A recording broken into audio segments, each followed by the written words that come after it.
She was gone.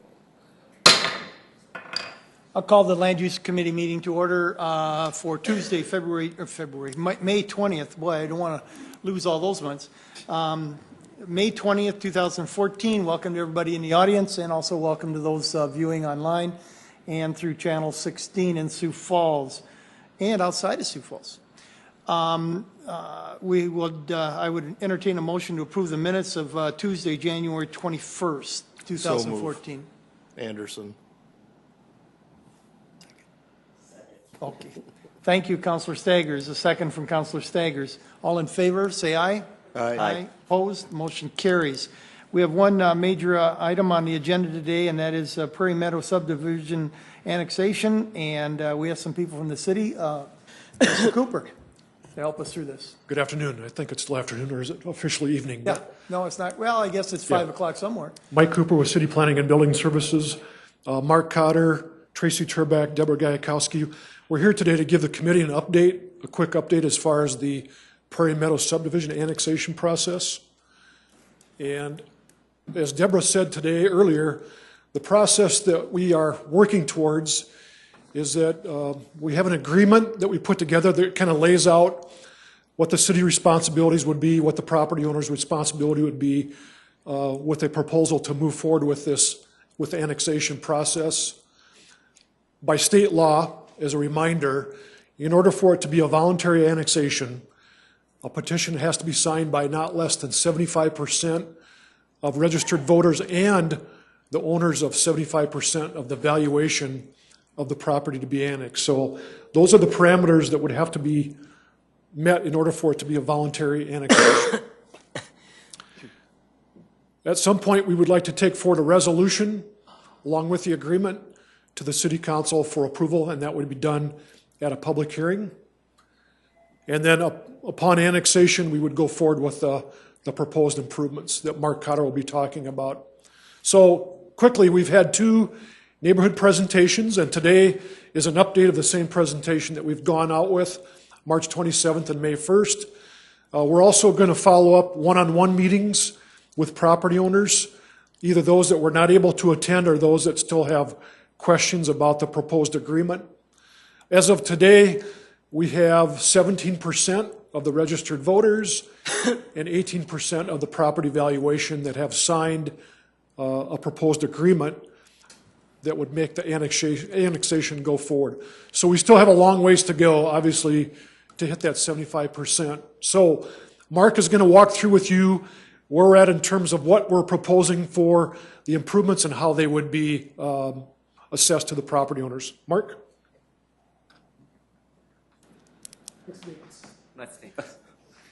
Thanks, Mike. All right, I'll just cover this quickly on what the improvements would be. And so the graphic on the right-hand side just shows the network of sanitary sewer main and manholes. The dots are the manholes where we actually access the sewer. Some of them will be rehabilitated and some of them will be new. We'd like to replace the services to the house. One of the things that as you look at just the main that's in the street, that really only accounts for half of the sewer pipe that serves houses. The other, if you add up from the main to the house, equates to almost the same footage. And so we know that this system is old clay tile. It's a vintage of probably more than 40 plus years old. A lot of roots over time. They've seen it with their flows, and so we've proposed to them to go to the house or as close to as possible.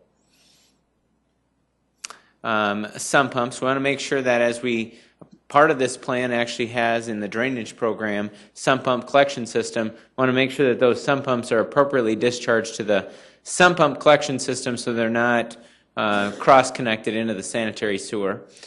The project cost is $1.6 million. They've been fortunate. They've done the planning, the sanitary district, and they've been awarded a grant of $800,000. So this is a real big opportunity. Currently, when we did this presentation the first time, I can reconcile this, but at the time, they were in the rears of their sewer bill to the City of Sioux Falls of about $135,000. Okay, water main improvements. Today, there's this area of Prairie Meadows is just essentially served by small diameter mains and does not have fire protection. They're on a rural county system, and so the proposal would be those mains that are listed in the graphic on the right would be an 8-inch main minimum.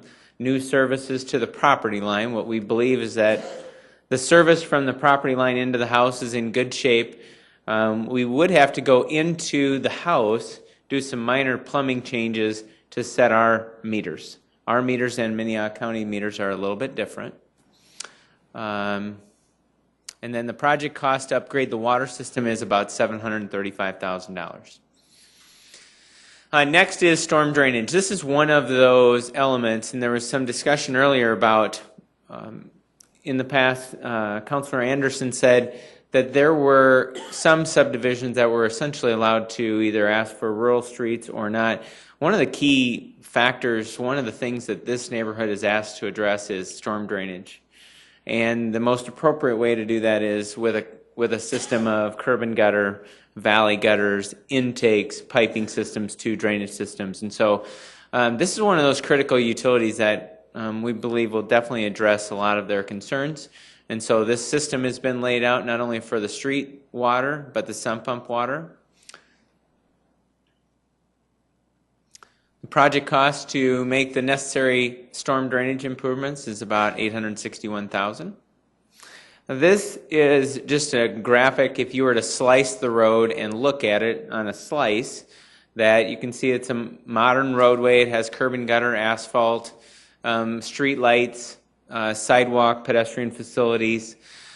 And then it also shows the appropriate utilities, private and public, that lie below. And so trying to find adequate space for all those different utilities.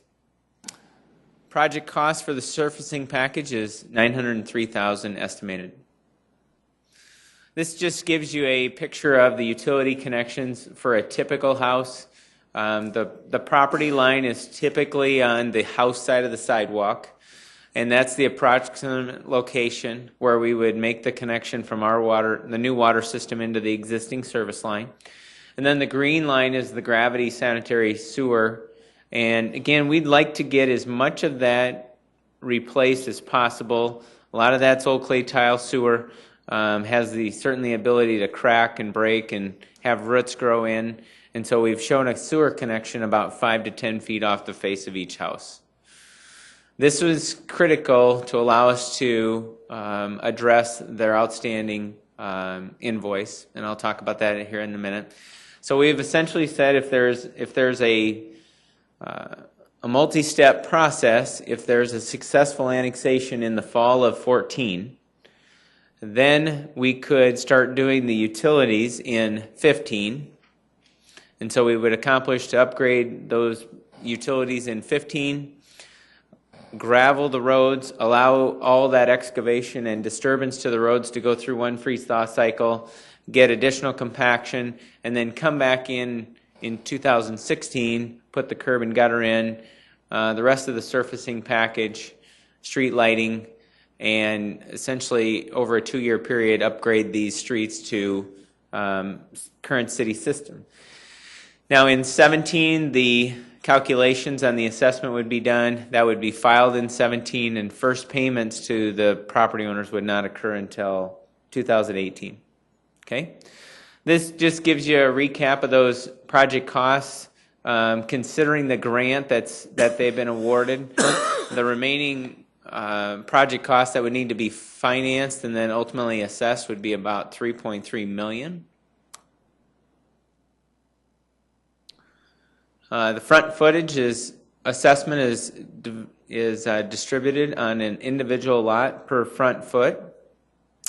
One of the aspects when we went to the neighbors initially was that they asked for was, please, provide us the most favorable financing possible. And Councilor Rolfing, you brought that up earlier tonight, is that Tracy Turbeck and his team looked at that current ordinance and brought forward changes that allows for a 20-year assessment. And the utilities are essentially a pass-through interest rate for favorable financing we can get from the state. And so those were shared at the public meeting. And then the surfacing, sidewalk, and lights to address lost opportunity and risk, that has the provision estimated today at 5.75% interest. What are some of the concerns that we've heard from the property owners during these meetings is probably first and foremost the calculations and the amounts of the assessment for the property owners that own the corner lots are seeing a significantly high assessment. And so we've heard that each time we've been out there, and we certainly sympathize with them, but that is their amount of frontage that they own. Property, as there's been property that's already been annexed. One of some of that condition has been the city. We've gone out and bought a number of properties along 41st Street so we could appropriately develop 2 storm drainage ponds, not only handle the storm drainage needs of this neighborhood, but also of 41st Street. And so through that process, we have purchased them, we have raised those houses, but I think the offsetting benefit that I don't want us to lose is that we're also not assessing the neighborhood for any cost of those acquisitions and or pond developments. And so I want us to make sure we keep that in mind. So I think that's been another aspect that we've been able to work with the neighborhood and reduce their costs. Surfacing sidewalks and lights are not needed from some of the residents that we've heard from. Just come in and upgrade utilities and allow us to have gravel streets, and we've not wavered from having normal city streets. Councilor Jameson and I have been on the phone a couple times this last week about this neighborhood over by Sweetman's operation on Madison. And I've had public meetings out there under shade trees with that neighborhood, and they're not at a point where they want to pay for those street improvements. So the downside is there's enough traffic on those roads that we're grading them. Public Works is grading those streets almost on a weekly basis. And so it's in our best interest to get these roads paved and up to city standards. And then condition of the private services, there's a question there, do they have to be done? The offer that we've done is allow those costs to go through, which is about 3% of the project costs, and in return, we would waive the outstanding sewer bill. So we feel like that was a good balance point, to strike a balance. This is just a snapshot of what they pay today and what they would pay when they came into the city of Sioux Falls. So essentially, their utility bills would be cut into a third as a cost comparison and to have very good services. And then I'll bring up Mike Cooper, and he'll take you through the timeline. So where we're at is, as I said, we're now looking at scheduling one-on-one meetings with property owners that either were not able to attend the public meetings or still have not signed the petition. If we're successful in reaching that 75% threshold, then at some point we would bring the resolution forward to the City Council for the annexation agreement. As Mark said, we could put together a 2-phase project in 2015 and 2016 doing the utilities and then the streets, so that the final assessment would be done in 2017 and the first payment would be tentatively starting in 2018 when they would see that assessment on their tax bill. So that's the perfect situation timeline. We have some folks here tonight from the neighborhood, and you've heard Mark talk about the concerns that we've heard about. The cost of the improvements, the number of improvements is what we're hearing. But if we're not able to meet that 75% threshold, then I think we're at another decision-making step with the council. Do we stop the annexation process and just let them do the sewer improvements? Do we initiate the annexation? Do we make changes as far as the proposal in terms of the financing? So that's kind of where we're at this point with the process. So still a lot of work to do, but there's no doubt that the people out there have some great concerns about this, and we understand that. We're going to try to work through those as best we can, but we wanted to kind of tell the Land Use Committee today where we're at and let you know what the next steps are. So that's the report.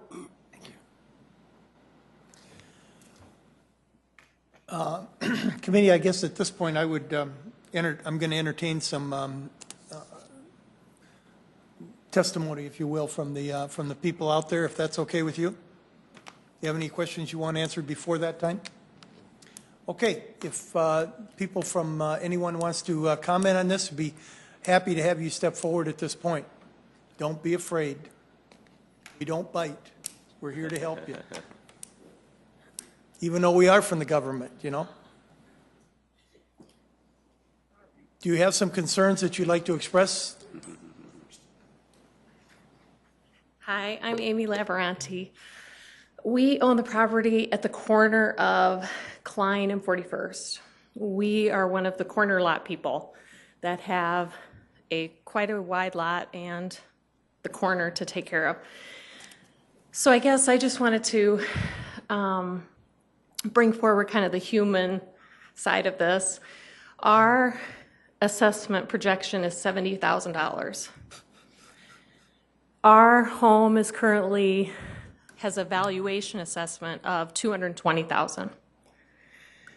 We fully appreciate the idea of extending the payment for 20 years. I think that's a nice thing, or a considerate thing that the city has talked about doing. However, that would add another $30,000 for us personally. So then we would be looking at $100,000 once we pay it off, if we decide to spread it out over 20 years. So then we've paid $100,000 on a house that's valued at $220,000.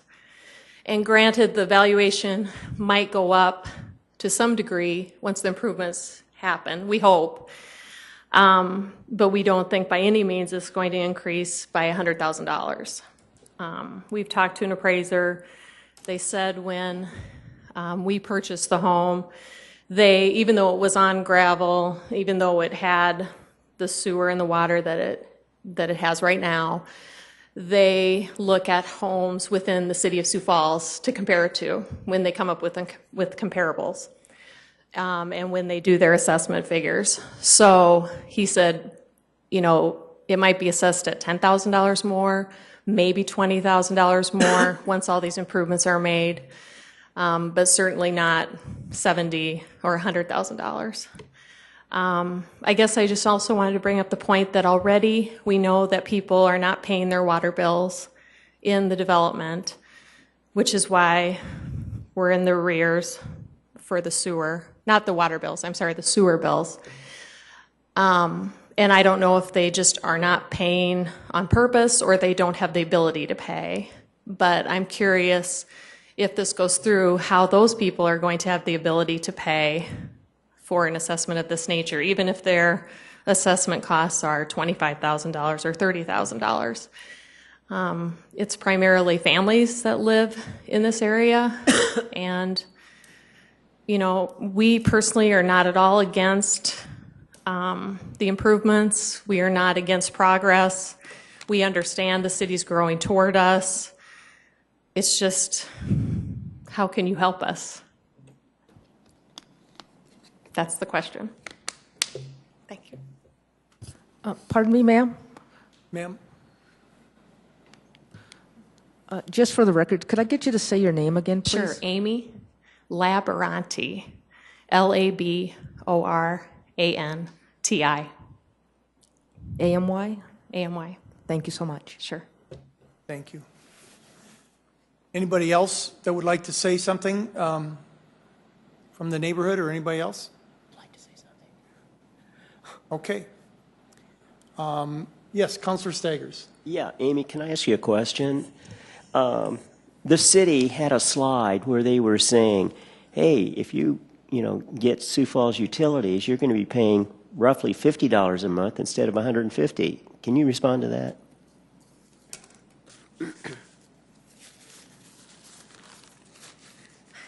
I didn't bring my sheet along, but I think our projection was $600 more a month for the assessment cost. I mean, it was like $5,500 a year for the assessment alone. So even if we make up that $100, what was the difference there? They were saying $100, yes. Yeah, $100 difference. We're still going to be paying, you know, 100 more. we're going to be paying $4,000 a year.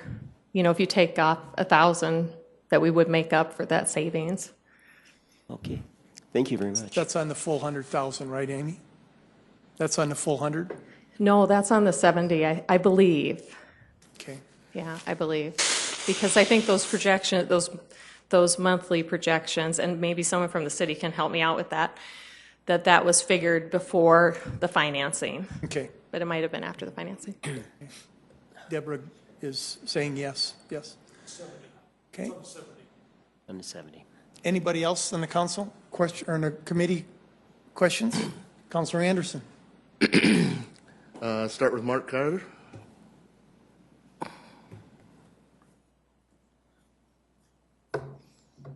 Mark, we talked about the sewer work and the bill that's outstanding, and we were talked about forgiving that bill. We're also building 2 retention ponds along 41st Street. Basically, I guess my question comes up, which way is the water draining in that area? Is it draining to the north towards 41st from the south end through that neighborhood? The majority of, I think there's a break line. There's kind of a break line out there that will bring it up. But the Daniels development to the south essentially drains north and then starts to route north and east around. And so the majority of that collection system for sump pumps and the rainwater for the streets is just somewhat encapsulated in that neighborhood, and then we're going to take it north.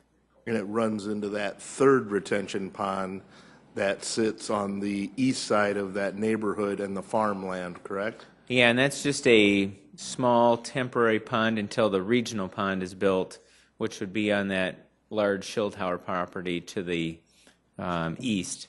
And so, because that one that'll get filled in, and there'll be a larger one that's developed for that whole region. Okay, if I may. Normally, our retention ponds sometime during the year are dry, correct? Mm-hmm. That's what we try to do. Right. Now, this one isn't doing that, is it? It's pretty much liquid most of the year, isn't it?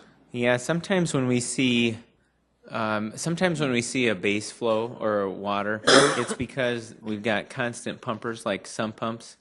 And so, but for just rainwater that hits the streets and would go there, it would probably be dry. When you start to see a number of houses, actually, the yellow line, Mike, can you kind of tie to that?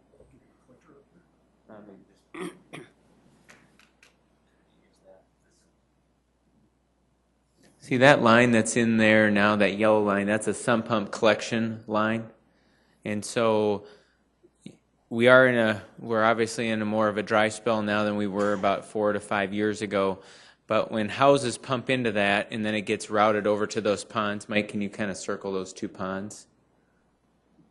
There's one. Right. Those are the 2 ponds that Councilor Anderson is mentioning. Those would ultimately be filled in because that area there'll be a regional detention pond that's further to the east once it's done. But I would think that probably, I speculate, and I can follow up on this, probably the reason why those have water in them is because there's probably enough flow coming out of the sump pumps in that area because of all the basements that's providing that base flow. And basically the reason I was asking these questions is to justify trying to say that we're going to forgive that amount because as I feel, and we've had this discussion before, some of that drainage is coming from that Daniels area, which was built with minimum standards for drainage and everything. And as we discussed, there's a lot of work to be done over in that area later too. Yep. So Okay. that's the reason I was asking those questions. Thank you. Very good. Counselor Jamison, anything at this point? Sure, thank you for inviting me. Yes, you're welcome. Welcome to the Land Use Committee. Right, my apologies for being late. A couple of questions, if I could, maybe on the number of properties and the 75% ratio. That's the standard procedure in all annexation The processes. state law, it's a state law process is the 75% on value and registered voters for a voluntary annexation. And I was just looking at the map of the area and the idea that the hardship, if you might call it that, to the homeowners to now incur a new expense that they never had. Am I noticing right that the size of those lots are substantially different than most lots, like even there further to the south? I can see quite a density change. Are there any other privileges or rights that we could leave them with to help enhance the value of their property without stripping them of all of those privileges, like building a second building on their lot or other restrictions that all of us have who live within the city limits? Is there anything like that that we could, or have you considered grandfathering them in so that they could perhaps maintain a value of the great lots that they have? I'd hate to see them restricted because of the current rules we all live with in the city limits, because our lots just generally don't allow for it. But those guys have opportunities that nobody else would have, and that would give them perhaps a value that could be recuperated some other way. Possibly, I'll let Mike talk to that. The one opportunity that we've seen is that some of these lots are substantially large and some substantially deep. That they do have the opportunity just through normal processes to subdivide some of these and create additional building opportunities. Mike? Yeah, there's unique lots, but typically they are much larger lots. When the subdivision was originally developed, it was an acreage, and so the requirement was for larger lots than we would typically see in a municipality. There are opportunities for some of them to potentially subdivide. Others, they've placed the house right in the middle of the lot, so it really limits their ability to do that. So it's really on a case-by-case basis. And again, what we've heard primarily is those folks that live on the corner lots where they're getting assessed for 2 frontages. But again, we're trying to follow what the state law regulations say is the process that we should follow. Zoning would not limit them as far as what they could do in the future.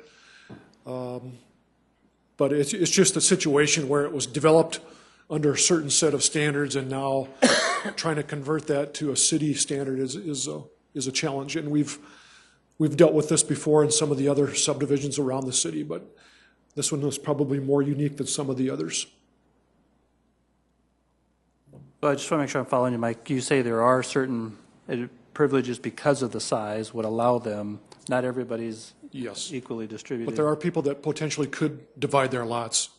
Okay, and then the corner lots that are, what we're hearing maybe are the bigger objections. How many are there that we would be? What's your guess? How many corner lots would you guess there are? I'm not sure how many there are, but, what's that? Okay, at least 8 is what we're hearing. And a percentage of the population in that area, how many is that? We've got, 80s, how many lots do we have? 80? 75, wasn't it? Okay, so 10%-ish of all. 110 lots, But as the law goes, it's by property owners, right? yes. So 10% of the area is Some corner. people own more than one lot. Okay, thank you. Yeah, okay. I have a couple questions. Probably Mark would be best to start out with. I'm sorry. Mark, we were talking about this double-sided, corner lots. Is that our philosophy, or is that state law that says we have to count that as if you got 200 back and 100 foot frontage, you got 300 foot there you got to take care of? Is that the way the state law reads, or is that something we've done? And can you just give me the rationale for it? Well, the state law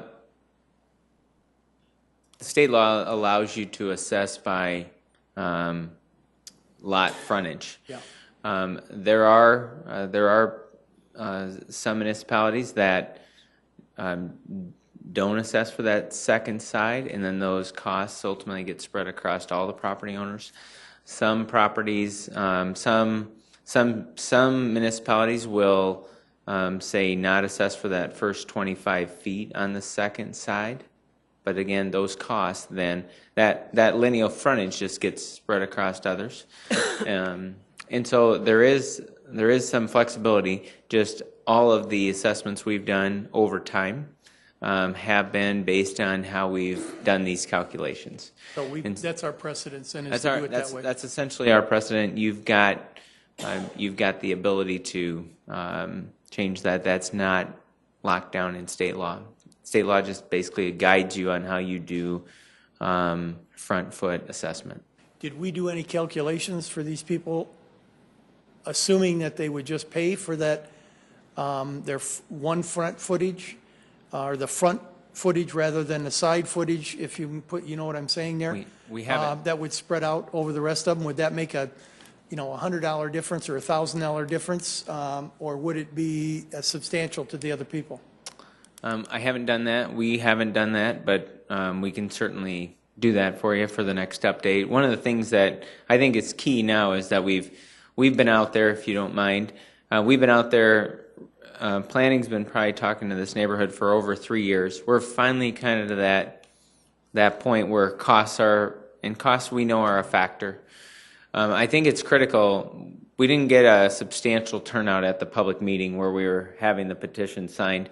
So Deborah, being the project manager, is in early June going to start setting up basically 15-minute meetings with the other property owners that didn't come, so we can get a good sense, are you for it or against it? And then if they're for it, then they'll sign the petition and check if they're a registered voter. I really think we've got to get through that point in time before we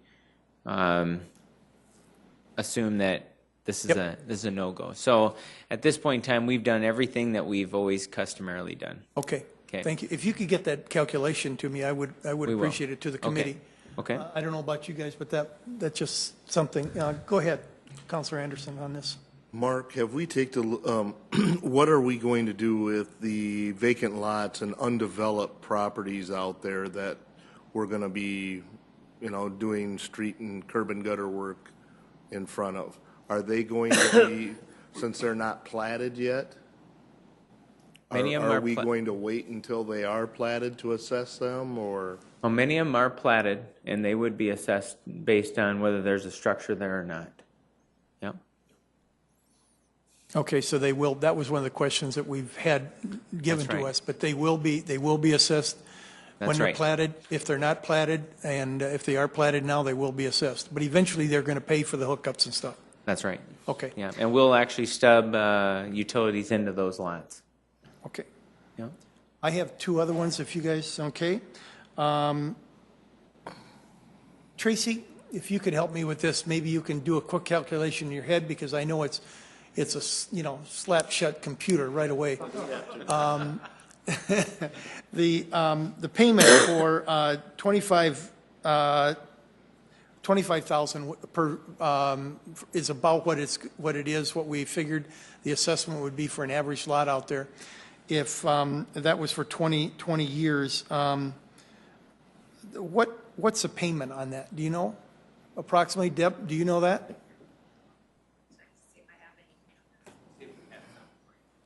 I'd much rather rely on.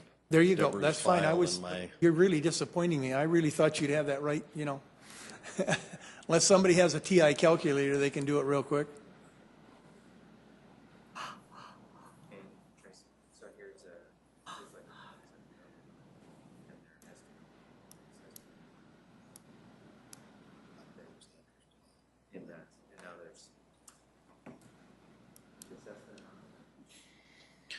Okay, the example that I'm looking at here is an assessment amount of little over, about $27,700 for one property, and the annual assessment payment would be $2,060.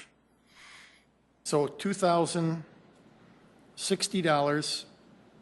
On a roughly a $28,000 assessment. Oh, you've got I'm sorry, so approximately what, 28,000? Yeah, it was Okay, over the 20 years, or? 27.6. So we're looking at $2,000 a year, which is $180 a month? Am I right, approximately?